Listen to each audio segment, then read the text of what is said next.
I believe that I did choose and partook in and partnered with God and the universe, and my deceased husband who died from brain cancer. I believe I partnered with all of that and did, and I have been both grateful and I've been kicking and screaming at times too. And so I'm one of those really strong, happy people who has come into this, and I continue to choose this and commit to it. But at times I'm still depressed. I still have anxiety. So I have to practice all the stuff that I've walked alongside with my clients on and taught in groups over the years. And I do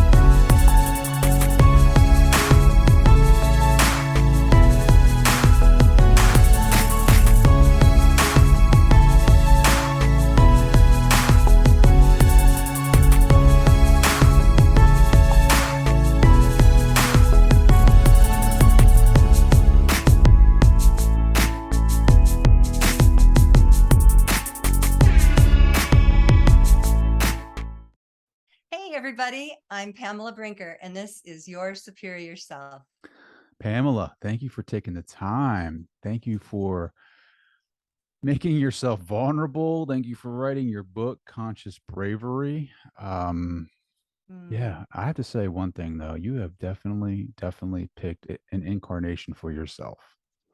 Yes, that is really true.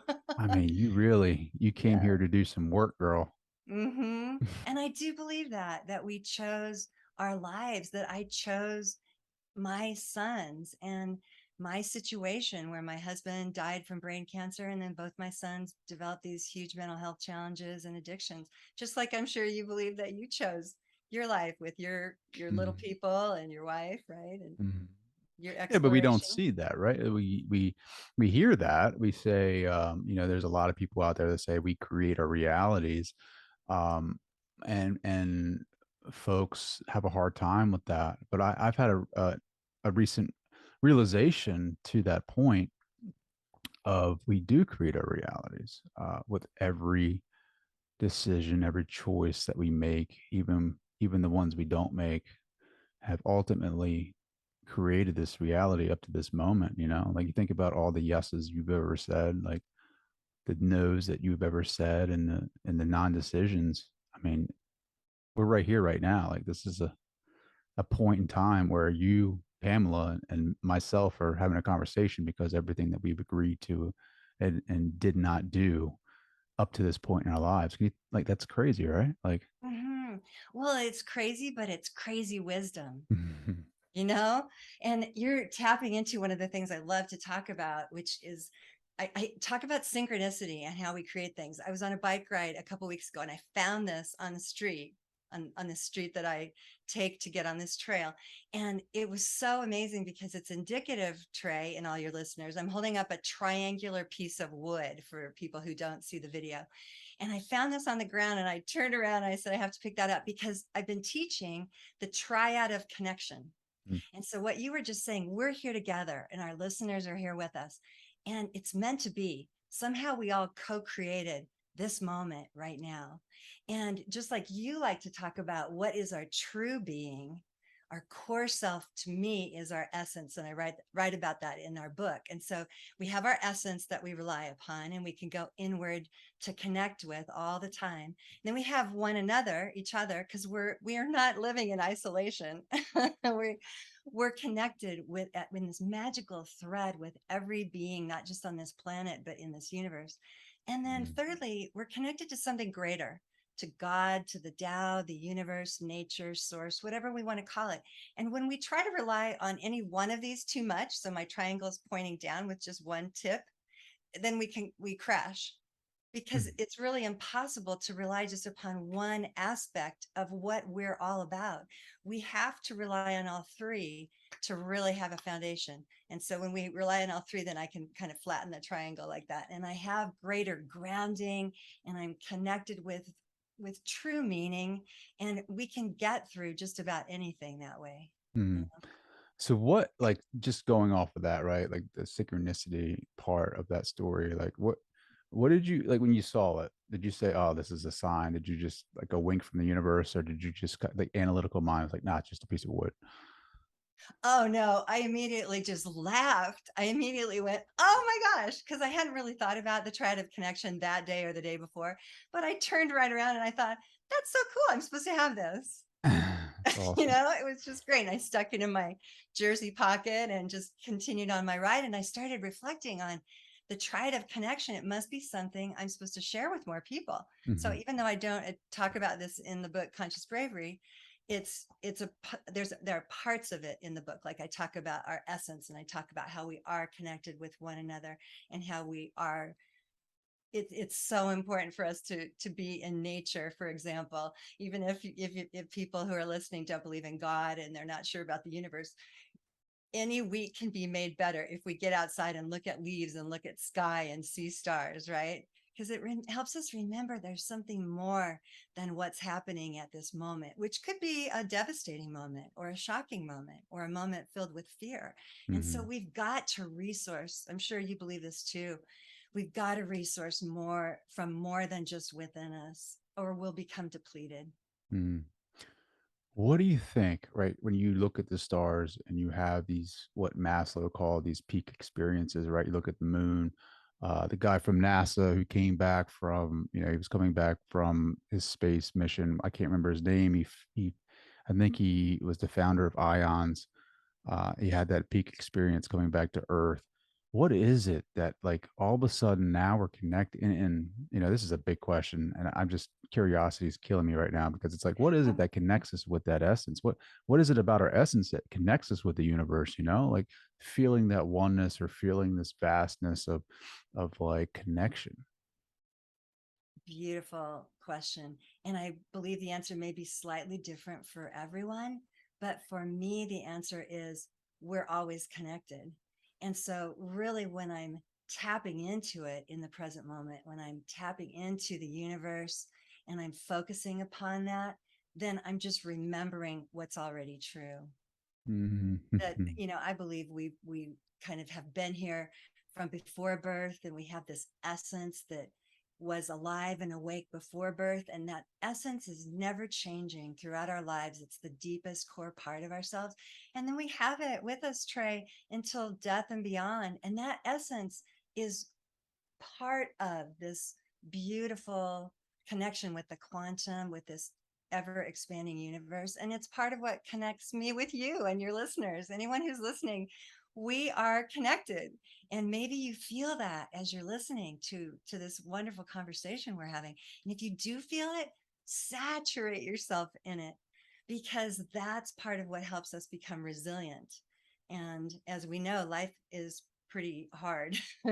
And part of why I wrote about bravery is that we all encounter, and if we haven't yet, we will, just the toughest things: devastations, illnesses, injuries, addictions of our own, of those of our loved ones, mental health challenges, cancer. We're all going to die. So we might as well find some things to help us do more than just ground ourselves in this life, but to really help us live vibrant lives. Do we really die though? Oh, that's a great way to put it. Do we really? Do we I really feel we die? just transition and change. Hmm. But what do you believe? I believe that. See, yeah, I mean, I think it's a transition more than anything, right? Like it's birth, rebirth kind of thing, like Yes.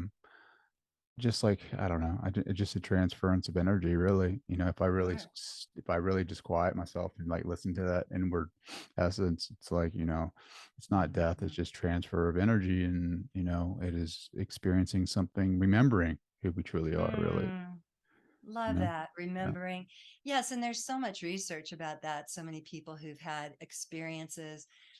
There's even a woman that I listen to who is a scientist who teaches about and writes about spirituality, the science of spirituality. And in more and more people are speaking up about this, that there's so much more than meets the eye. We really have just a very little glimpse into what this life and beyond are about. Hmm. Hmm. Um, they teach you that stuff in grad school? It depends on where you go. Depends on which college or where or I what could tell classes you you take my class right postgraduate. now in graduate school does not teach you that. I'm in Oh, ethics right now, and Nothing Mm, about consciousness, I could tell you that. Um, mm. well, And that's unfortunate. That happened in my program too, but there are enough consciousness schools and enough alternative classes to take. Maybe you can supplement. yeah, yeah, yeah. I guess my fear, just as you're a psychotherapist and you've had a long going practice and very successful in that field. I'm finding like a lot of us doubt ourselves when we go into, counseling or just looking at the applied psychology aspect of it. Where it's like it's not like I mean, there's so many things that are going on when you start studying it. Like there's so many different rules and regulations you have to follow. Like Mm. just like there's a lot of, I don't know, it's not like black or white. It's like you really gotta critically think your way through this. So true. Yeah, there is like the black and the white and the gray and all the colors in between. And so we have these compulsory things we have to do in life and in any program with any job. We have to clean our houses, but we can do that. I don't know if you found this. I found that I can do those things with the same awareness. I like to call it whole being awareness versus mindfulness. And maybe I'll talk about that in a second if you're okay with Go that. ahead, talk about that. I like Open to it do, up. yeah, sure. I love to do things with whole being awareness because then I can find usually some sort of meaning or value to even the tiniest things. So for me, when I say whole being awareness, going back to that, what I mean is that we have awareness in six zones of our experience, not just in our minds and hearts, as the word mindfulness would make us believe. And mindfulness is a great practice for being right here, right now, and being awake and vibrantly aware, right? Hmm. But the word itself conjures the mind. You say mindfulness and you think, oh, I must be needing to fill my mind, or I must need to tap into the mind to really be full. And to me, there's so much more than that. So if you want to do this with me, and our listeners can as well, when we're aware from our whole beings, we can take a quick scan to find out if we are, by the way. We tap into our hearts and notice, what am I feeling? Go into our bodies and notice what we're experiencing. Then go to the minds. What am I thinking? What's happening up here in the brain? Next, our intuition. What's my intuition saying to me? And then we go to the energy around us, or the space. And it's not just this circle of chi, it expands like across through this video, through the radio waves, everything, to all the people here and into the ever expanding universe, right? And then lastly, we can come into our essence and be aware of what is happening in my deepest core self. Am I feeling solid? Am I tapping into that connection? So it's a really quick scan. What's going on in my heart? What am I feeling? What's happening in my body, my mind, intuition? What's it saying? What's going on in the energy around me, and our essence? So it's a quick scan, and sometimes one or more of those zones of experience will jump out at us. Trey, like a minute ago, your essence maybe was saying, hey, do we really die? Right. Hmm. And that spoke to your mind and helped you convey that question, which is Hmm. such an important one. Other times, our intuition, and not that we always want to trust our intuition, but our intuition might be saying, hey, this person is worth trusting. Whereas Yeah, that person, not sure about that. yeah, I'm going to table my judgment about that person until I get to know them better. But this person I sure. vibe with. Yeah. And so when we have that whole being awareness from a quick whole being scan, which we can take every day, we can then make better decisions, and we can do our dishes with a little bit of joy that we even have dishes to do. So, Uh, and for the people listening, my wife just got home and my dog Gracie, golden retrievers going crazy. And yeah, so if you hear the growling, that's her. Um, but yeah, that's just great to be aware of right here. It's just what's happening. it is what's Yeah. happening in the moment, right? Like there's a realness to it, and you know, it's like to your point, right? Um, Yeah. it's now it's so tough, just with being in the moment because you think it's so easy, but your mind is either holding you in the past or you're fearful of the future, right? Um, like how do you? Do you teach this in your practice, like mindfulness and staying in the moment and techniques that allow us to, the scan, right? The body scan. And does that help Absolutely. with that? It does. And that's one way. And I'm more of an integrative psychotherapist. And so I combine transpersonal psychology, positive psychology, Mm, motivational interviewing, Jungian psychology, those kinds, all different kinds of things. And so, yes, one of the most important things I help a lot of my clients do, if they let me, if they let me partner with them in this, is to wake up and be more aware. And so, for example, a few months ago, one of my doctor clients walked in and she was just hunched over like this.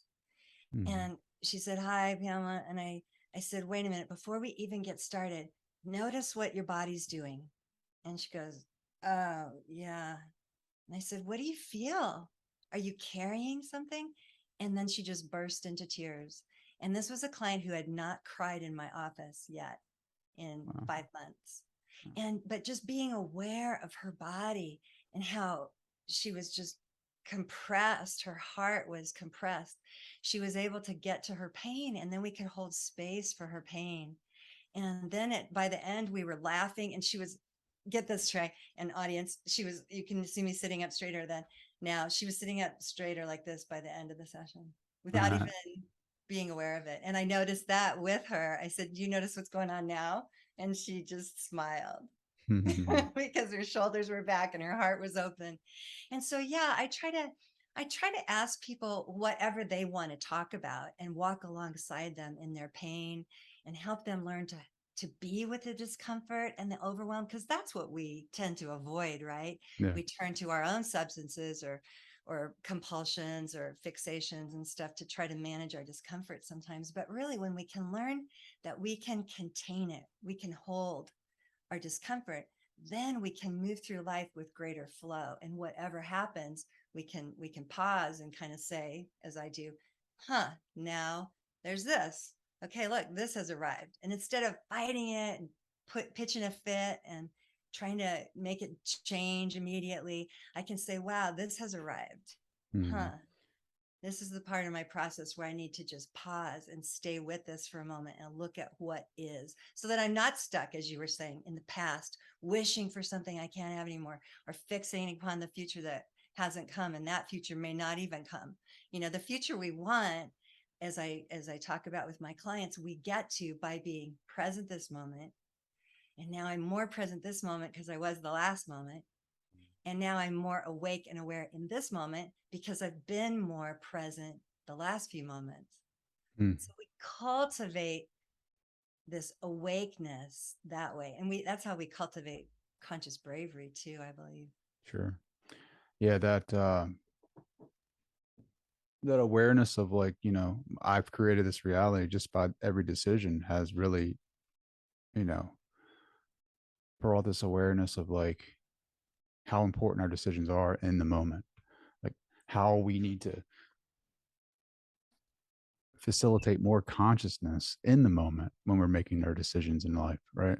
How we need to be Brilliant. aware because, like, if I unconsciously created the future up to this certain point, right, and I'm in this life, and very blessed to be here and experiencing life as it unfolds.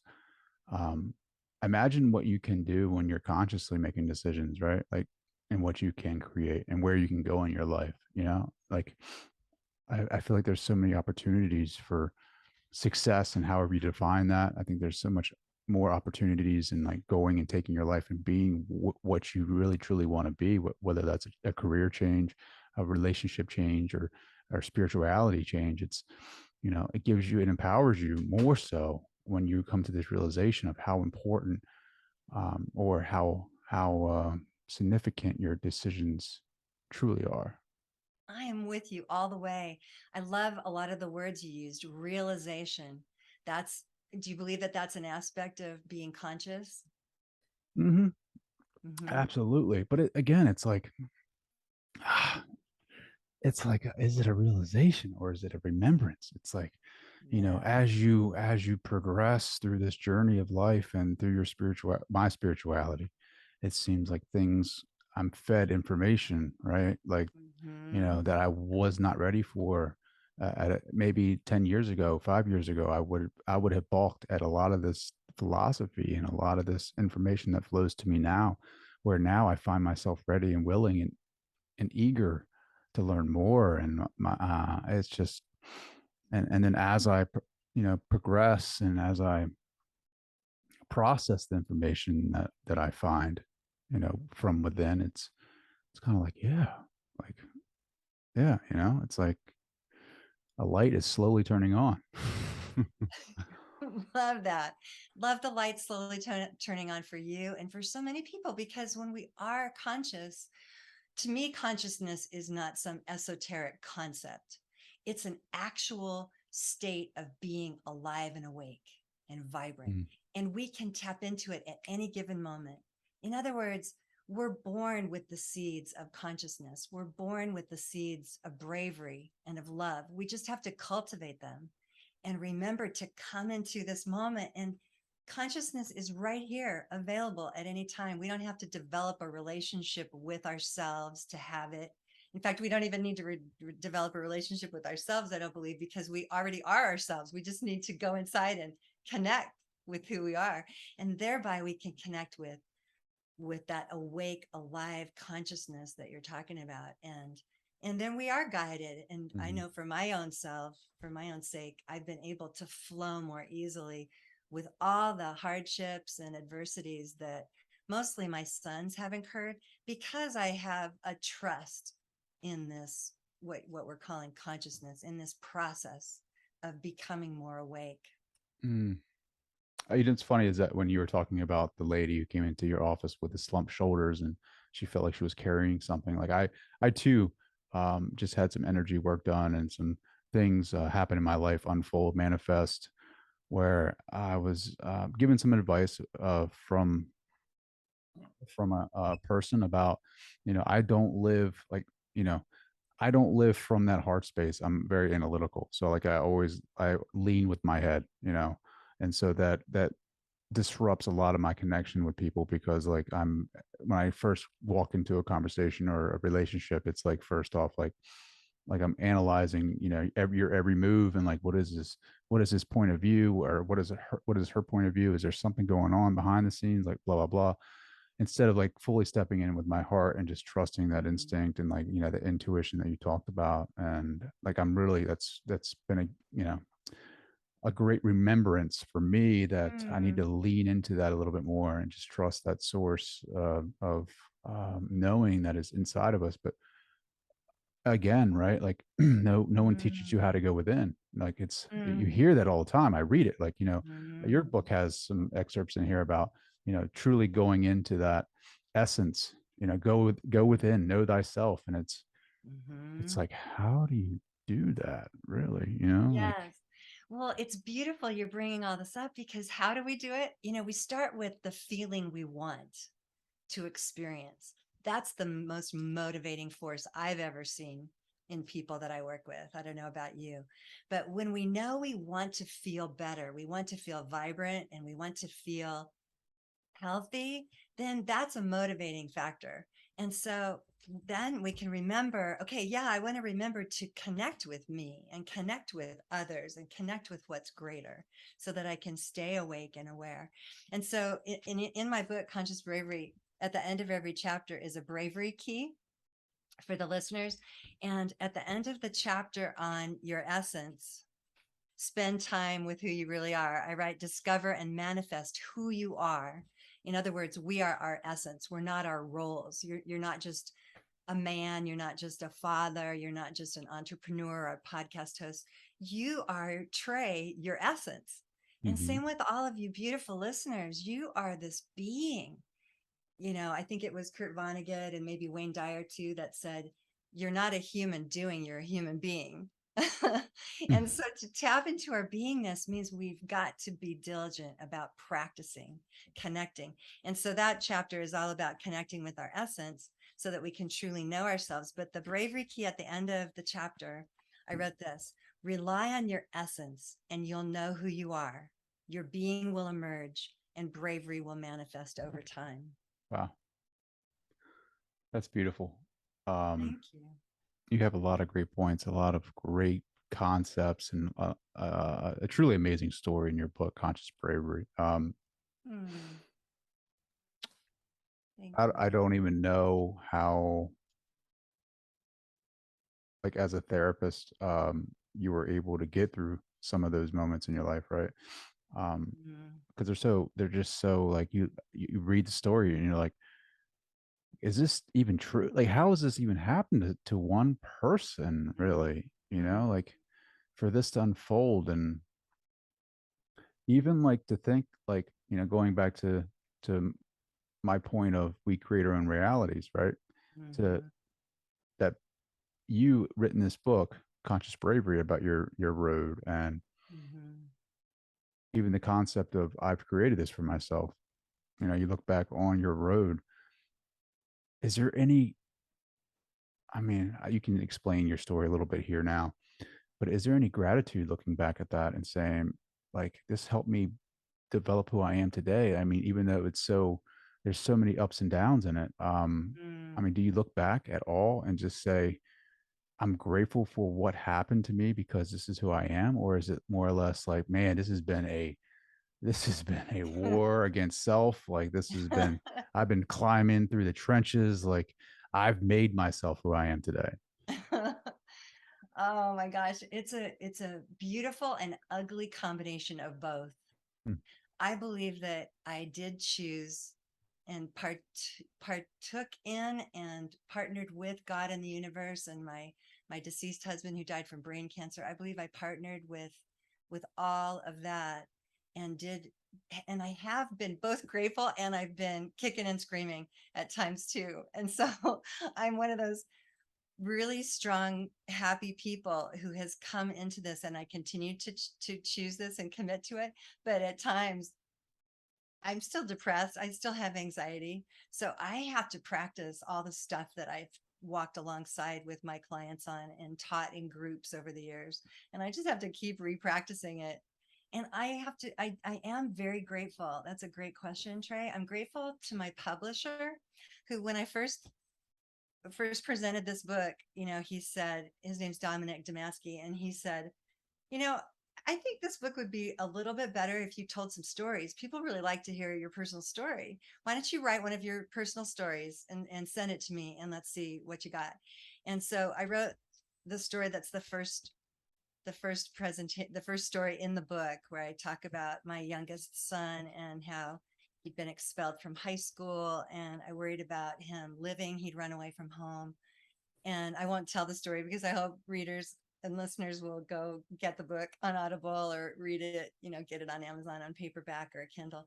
But I'm grateful for that experience and everything since, because I would not be resilient if I hadn't been through a lot of pain and suffering that I didn't make worse.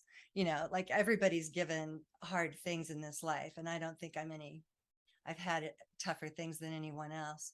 But I really believe that we are gifted suffering so we can know joy. I mm, really wouldn't know what resilience and adaptability were if I didn't have to become resilient and adaptable, and I didn't have to become braver. And I felt like I had to, because my sons needed a mom. When their stepdad, my beloved husband, died about 12 years ago, there was not a bravery protocol available that I knew of. I was pooling my resources, seeing different kinds of therapists myself and reading different books and everything. And I finally realized I think I'm going to have to write about what I need to learn. And so I started journaling and what I was learning as I went and kind of cultivated a bravery practice. So this book is you wrote this book for you.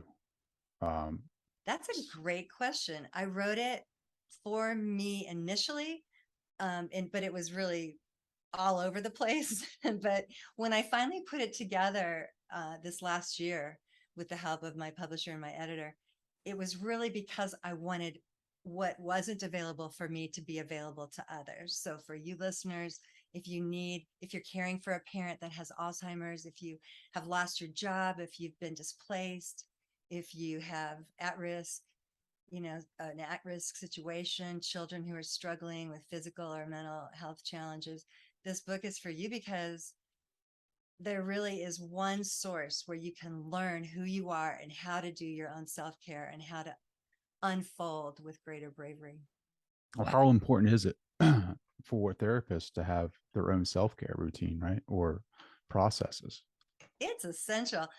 Every I've worked with people who've had some of the worst trauma and the hardest situations. They've lost limbs, they've been severely sexually abused, traumatized, horrible panic attacks and anxiety, some of the hardest things to live with.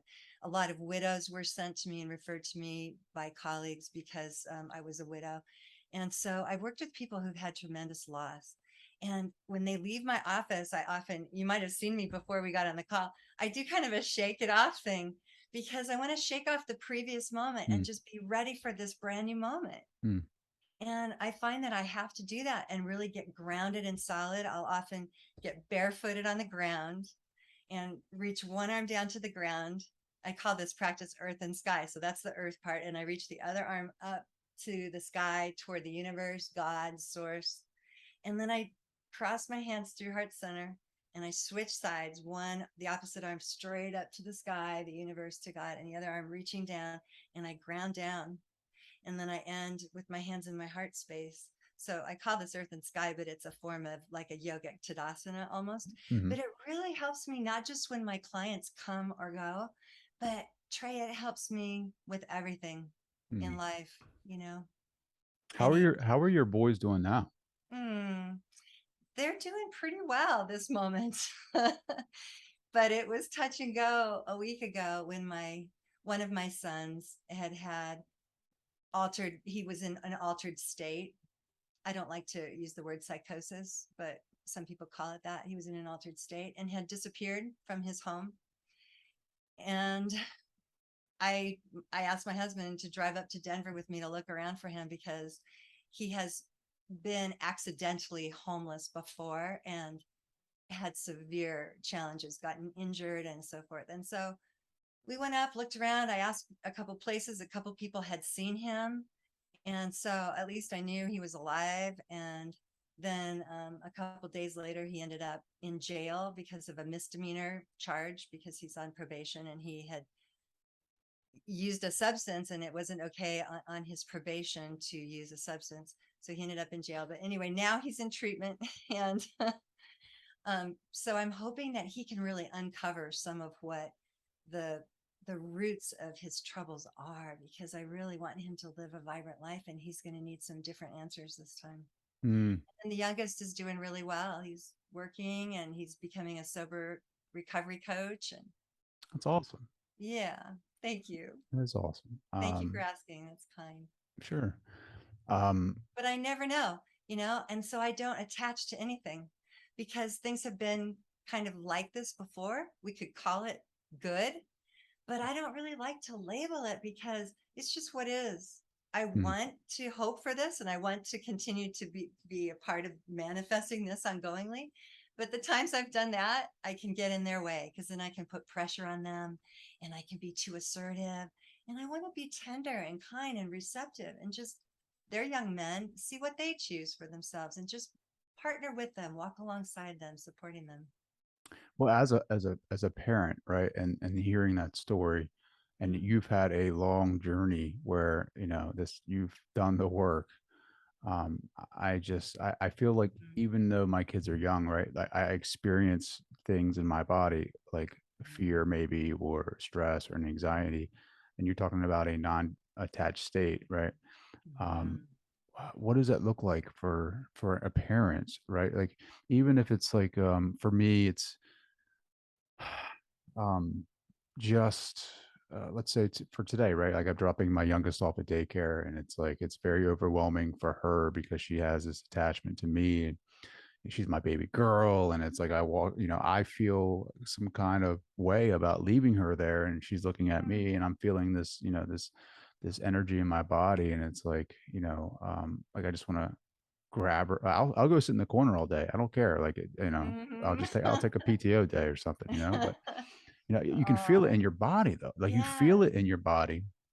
Some people disassociate themselves with that feeling because they don't want to feel it, so they turn to different things. And um how do you feel it, I guess, is the question, right? Like, how do you Oh, I love your example and your vulnerability and strength in being so aware because, yeah, she needs to learn some independence, but it is okay that she sees your tenderness, right? Mhm, And so I feel like we want to console ourselves. And I put my arms around myself because as a woman and a mom, that's helpful to me sometimes.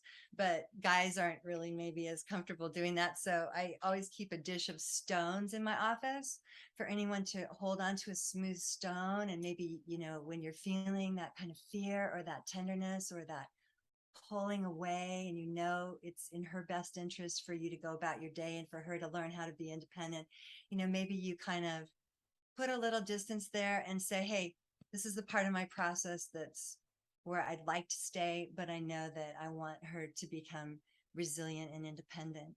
And so maybe you put a hand on a heart and just send her some energy. Like, I have confidence in you, little one, that you're going to be all right. mhm, And I have confidence myself that I'm going to get through this day and then we'll meet up again and we'll learn how to reunite. So those kinds of ebbs and flows of life are so important for us to navigate through rather than, like you're saying, dissociating or shoulding ourselves through it. Like, well, mhm. I should just be a dad and get back to work. I shouldn't be having this feeling. Those shoulds and shouldn'ts are so dumb, really. They don't help us at all. They're pretty judgmental and put pressure on ourselves. Instead, we just notice, here I am feeling a little bit of fear. All right. Oh, that's what's happening. Hmm. It's funny you say that about a stone because I literally have a stone in my hand right now, just like kind of smooth, just kind of like rubbing it. So cool. It's funny. Yeah, well, things like that are very consoling. I'm a big fan of polyvagal theory, which is a big word for finding safety and connection. Mm, And we parents need to learn how to find what's safe and how to connect with not just ourselves, but with authentic others. And our children especially need that. They look to your daughter and son look to your face for that sense of safety and connection. It's called co-regulation, right? yeah, And so we want to self-regulate when our sympathetic nervous systems are activating and we want to either fight or flee or fight, flee, freeze, right? freeze or fawn. Right. Mhm, Thank you. And so that's common experience for most of us every single week for our sympathetic nervous system to activate and tell us fight, flee, um, freeze, or fawn. But we want to be able to calm it and soothe it. And so we need practices like holding a stone or vagus nerve resets where we breathe and we calm our nervous system. And one of the best ways to do that is to consciously breathe because anybody can take 3 deep breaths, but that's not really the solution. It's breathing consciously with awareness into our whole being, those mm. 6 zones of experience. Ah, mm, mm, I love it. Ooh, me too. You're in Colorado, right? Yes. Yeah, And Colorado Springs and Breckenridge. We have a little place in Breckenridge too. nice. How about you? Where are you? I'm in Baltimore right now, Love East it. Coast. Yeah. Nice. I flew over Colorado, I think. I mean, we saw the Rockies. We went to LA like 3 weeks ago, and that was Sweet. amazing. But yeah, I love everything you're about. Have Thank you ever you. tried hypnotherapy? I was a hypnotherapist for a little bit in my late 20s, but I found that I preferred EMDR. And not that there's anything wrong with hypnotherapy, but I didn't like being the one kind of in control. I felt more in control as a hypnotherapist than I did as an EMDR therapist. So I do EMDR now, which is eye movement desensitization and reprocessing. And it's super helpful for anxiety, mild depression, trauma, all kinds of things, relationship issues. And it puts you, the person who's doing it with me, more in the seat because I'll have you watch my fingers go back and forth, and then I'll say, "What'd you get?" And your whole being will kick in, and you might see an image and describe it to me, and I'll say, "Okay, stay with that." And then I'll do this again, and you'll watch a bunch of passes of my fingers, and then I'll say, "What'd you get?" And then you'll tell me the next thing, and it might be really related, or it might be completely different and something you didn't expect, but your whole being, your brain, your mind, your heart are leading you. And so I love that. EMDR has been a really proven tool and technique, and it's used in lots of treatment centers across the country that Mm. are more progressive and all kinds of mental health. therapists do it. It's interesting. Yeah, I just saw some of that today. I went down a rabbit hole. It's like there's some like tapping involved with that too, Yep, right? you Like, can do tapping. You can do tapping on your legs. You can use buzzers.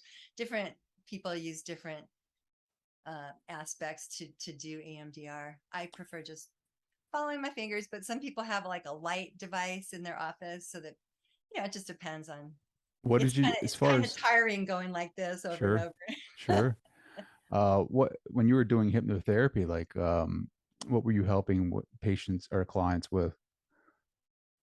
I'm trying to remember. That's a long time ago. I Because think I'm the really into same. like past life regressions right now. Yeah, Like, yeah. you Well, know, then I'd say stick with it.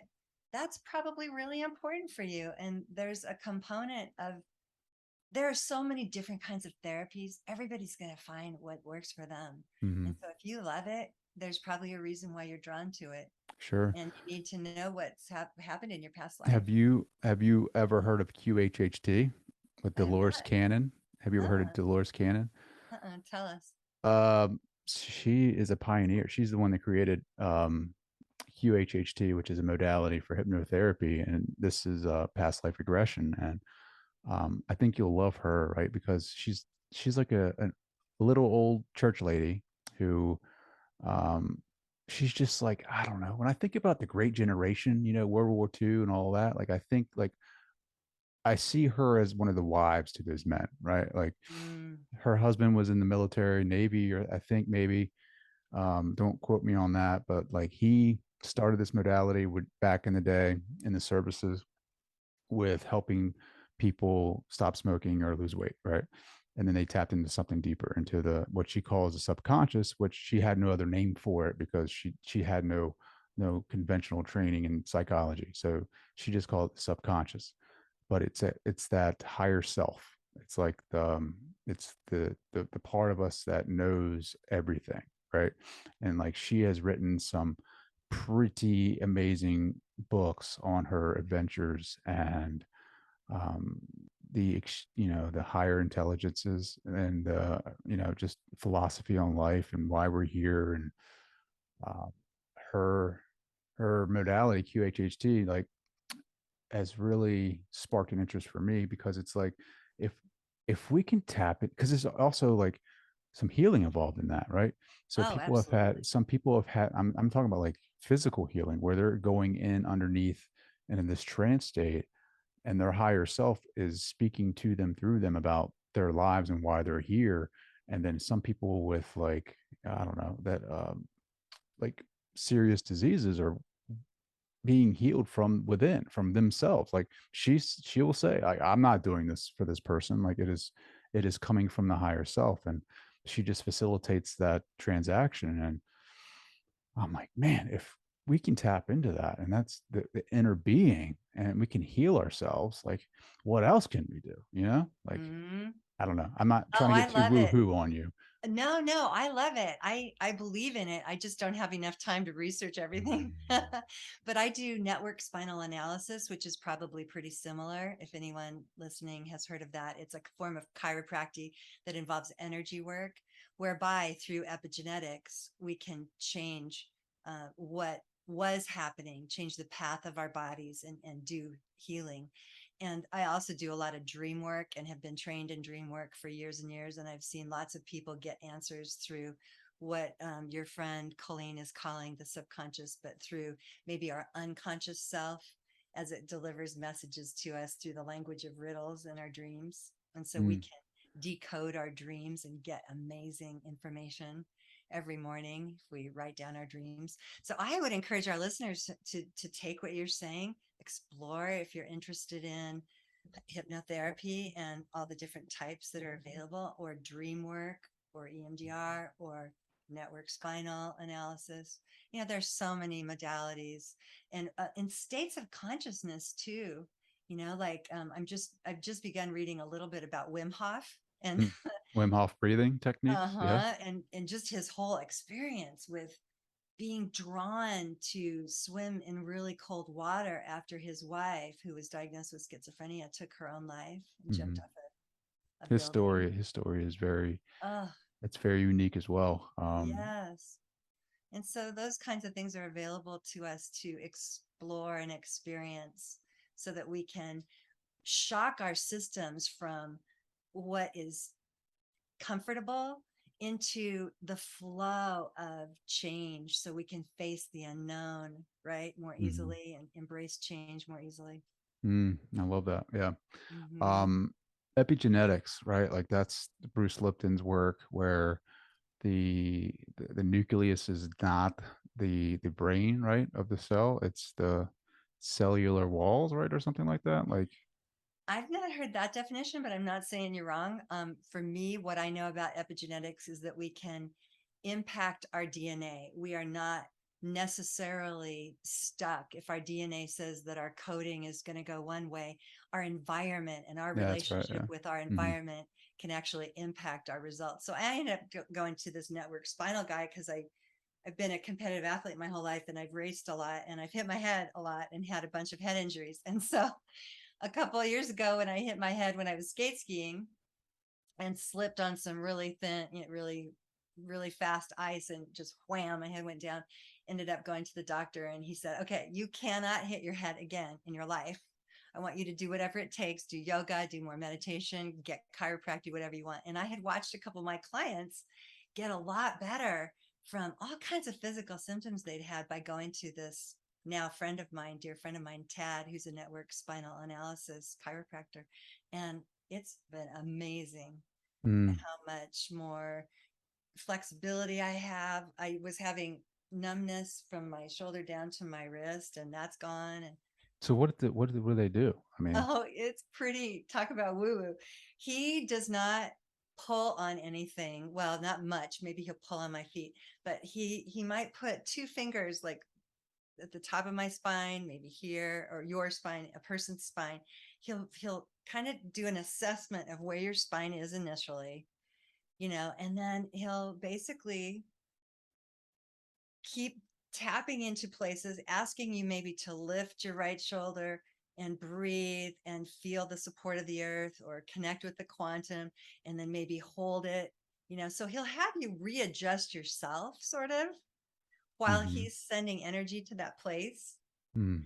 And then he'll also do all kinds of things, Trey, like talk to you and say, okay, like before he has you on the table, he might have you just sitting up and saying, okay, what's been going on? And you might say, I had a big argument with my husband or something, my wife.